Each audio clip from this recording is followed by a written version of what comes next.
Hello everyone, welcome to the Captain's Video Weblog. We are Monday, December the 14th, 2015. It's 7:45 p.m. and I don't really have a lot to talk about. I mean, if you watched yesterday's video weblog, I'm sorry. I probably haven't talked loud enough, so I mean, we're gonna do a short summary of that. So, yeah, National Front, 0 regions, as per the title, you know. That's not a win by any stretch of the mind. Because, well, I mean, the last time the left really won was in 2010 when they took 20, well, the Socialist Party took 20 out of the 22 metropolitan regions, the only regions not being at the hands of the socialists were, I think, Alsace, who were of down with the right, I guess, yeah, the party that became the Republicans this year, and Languedoc-Roussillon, who were the region of Georges Frêche, who was a dissident from the Socialist Party. So yeah, he still was the left. Anyway, yeah, Marseille cannot win at home, so that's gonna be really interesting when we're playing the Athletic Club Bilbao in Europa League. The round of 32 today was the draw for the round of 32. Was also the round of 16 for the Champions League. Learned that Paris is going to play against Chelsea. Ha! That's gonna be fun. If Chelsea doesn't wake up, Paris will go on to the quarterfinals for the third year or fourth year in a row. That's, you know, that's concerning. Yeah. So anyway, I said that I wasn't really hyped for TLC. Man, how wrong was I? The first match was, the triple threat ladder match for the tag team championships. Boy, that was one of the best ladder matches I've seen in quite a while. Lots of innovative offense. The promo the New Day cut on, well, both their opponents before the match was pretty damn good. The New Day is really the best thing going on in the WWE right now. They are hella entertaining, and I mean, think about it. They started with a borderline racist gimmick. You know, there were the black guys who were singing with a gospel choir. They came as kind of a nation of domination redux, ersatz, really. So yeah, being able to be just that over with just the banter, pretty much, that's pretty damn good. Then I don't know why they did with Ryback versus Rusev. Ryback fell for the same trap 3 times in a row. That's gonna be insulting at one point. You're really saying, hey, this guy was your Intercontinental Champ. He got the title. Daniel Bryan gave him the title. Look at how dumb that dude is. You gotta feel bad for him, I guess. I mean, yeah. I don't really like what they're doing with Charlotte and Paige. Because Charlotte is obviously playing the "Hey, I'm Ric Flair's daughter" card. So yeah, that's not what happened. Calm down, calm down. Here, calm down. I'm playing with my dog as I'm recording that, and he's being a little bit too cheeky. So you're gonna calm down, huh? Here. Good boy. Ha ha ha. Man. better not get accustomed to that because tomorrow I'm leaving for Montpellier early in the morning. So yeah, so yeah, I'm not really liking what they're doing with Charlotte. Uh, I mean, if they turn her, if they do a double turn, the same thing they did with Alberto Del Rio and Dolph Ziggler at Extreme Rules 2013, I will say. 13 or 12. It was the return of Alberto Del Rio. He was supposed to be face. It was in Chicago. No, it wasn't the return of Alberto Del Rio. It was the return of CM Punk. And he was supposed to be face, Alberto Del Rio, and Ziggler was supposed to be the heel. Except Alberto Del Rio went for the concussive kicks. He targeted the Dolph's head. So yeah, made Dolph look like a hero and Alberto Del Rio look like a fucking piece of shit. Talking about Alberto Del Rio, he ditched Zeb Coulter and faced Jack Swagger in an entertaining chair match. I mean, I hate the concept of chair matches. It's basically, well, you see what we can do with a chair shot to the back. So yeah. Wait, there's something going on.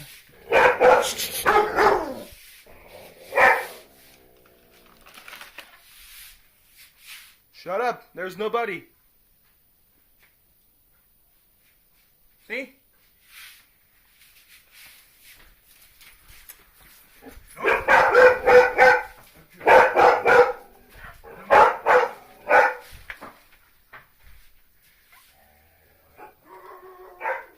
So yeah, the chairs match was too entertaining for what it should have been. There's no right for it to be that entertaining. Then yeah, I mean, Ric Flair has been an asshole in that feud, in that program, and the only reason why they're not turning page. Ha. That's a pun I would have liked not to do. The only reason why they're not turning page is that, well, she said bad things about Charlotte's brother, Reed, I think. Yeah, because not David, because David is the one who was a disappointment in WCW and WWE. So yeah.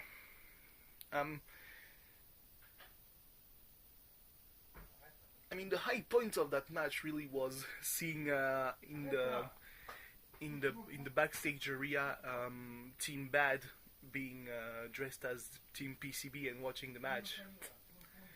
That's pretty much it.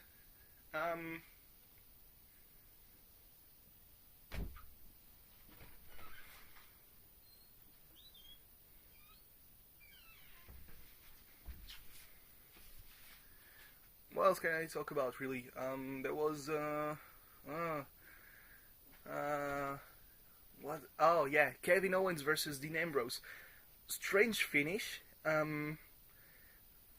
Very strange finish. It was a very underwhelming reversal to the pop-up powerbomb, and somehow he managed to hold for the 3 count. I'm not buying that.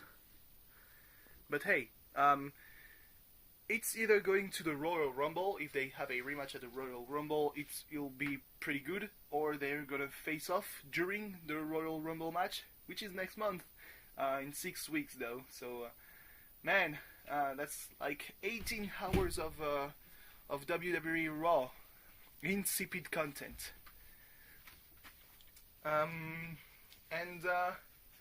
Or it's going to go until Fastlane, which is the last stop before WrestleMania, which would be fairly good, I guess.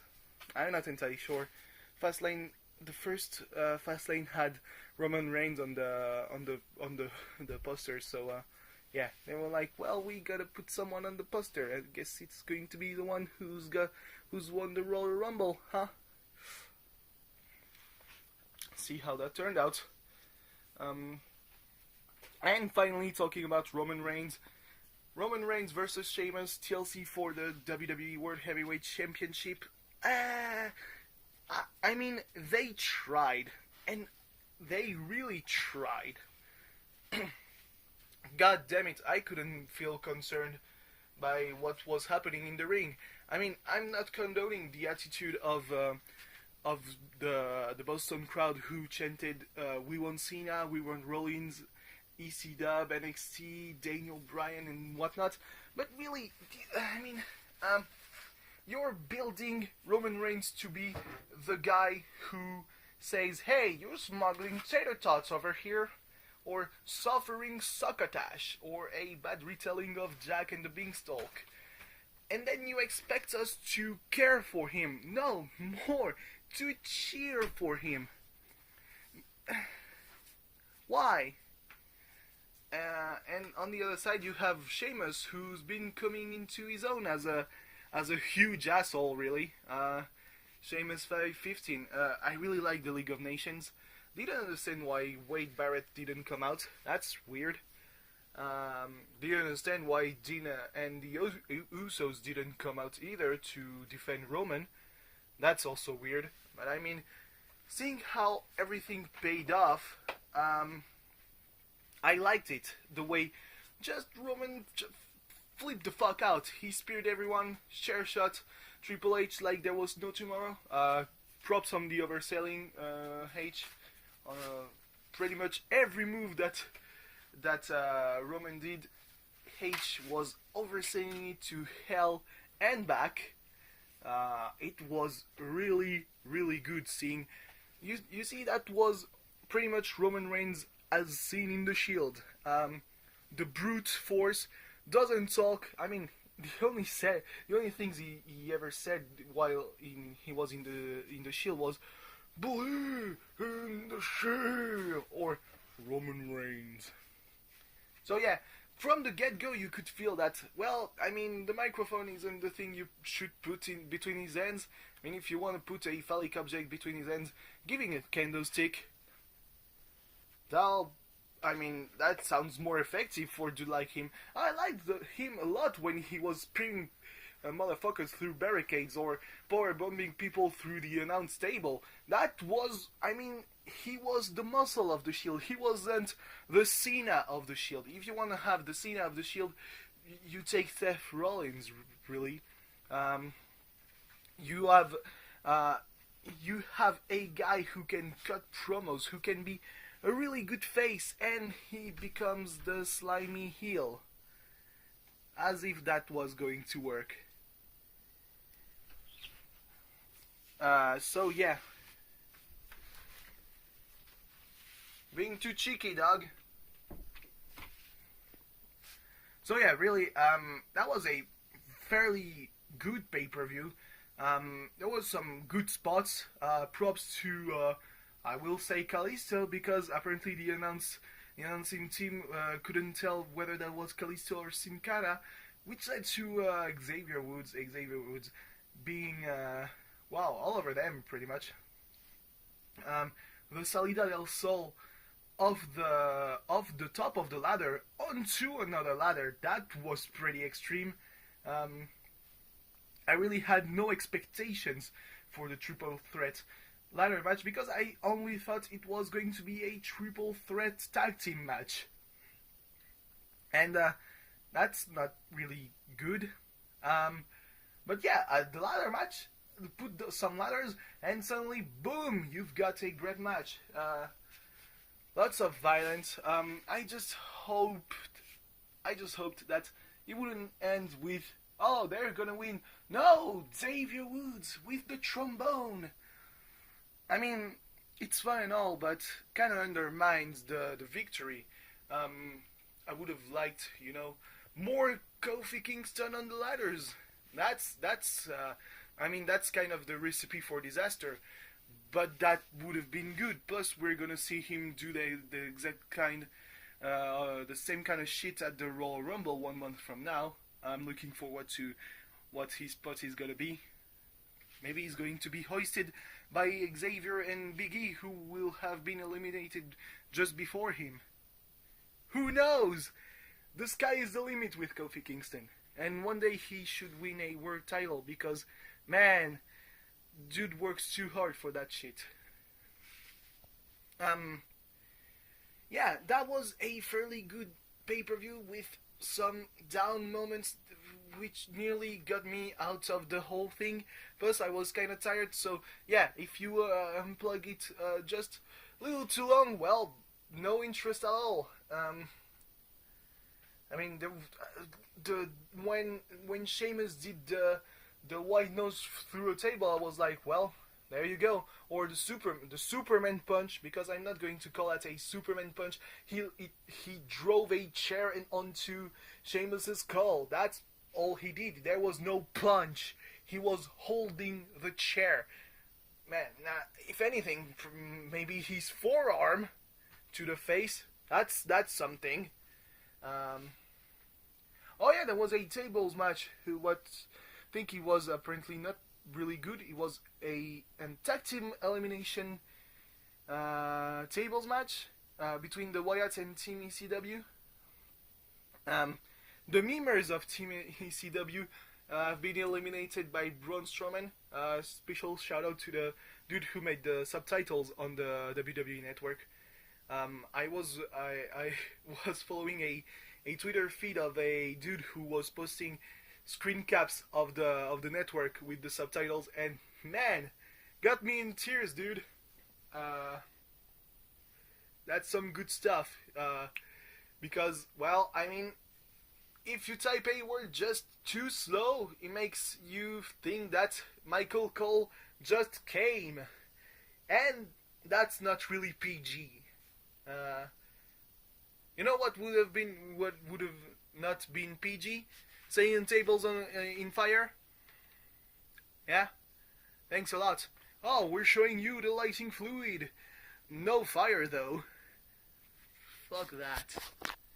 I think some tables haven't been broken. They didn't really gimmick well the Spanish announce table, because I'm fairly sure that when Roman powerbombed Triple H through it was supposed to break, not just fuck his back up and force Roman to do like a splash. You know, because it was like, well, I mean, I gotta break the table, I guess. Could have, the end of the pay-per-view could have been just Roman walking back to the top of the ramp and saying like, I'm mad. Nobody likes me. They all gang up on me. The authority. I want to go home and be with my daughter. And suddenly he's like, oh, spear. He could have speared Triple H all the fucking night, and I wouldn't have been mad, because that's what Roman Reigns, in my mind, is better at. You know, being a monster, apparently face, but being a monster, a brute, a madman, the absolute madman. Though, kind of a missed opportunity there, Michael Cole. You called him a wild man. You could have called him the absolute madman, because, you know, I told him to spear Triple H, and he did it. The absolute madman. So anyway, yeah, I talked 3 times as much, pretty much, as yesterday. So with that, I'm going to say thank you for watching. See you tomorrow, and well, I mean, tomorrow I will be at my apartment, so I don't know what I'm going to talk about. I don't really have anything to talk about because I spend most of my day in the bed. Most of the day in my bed. Also works, I guess. Goodbye.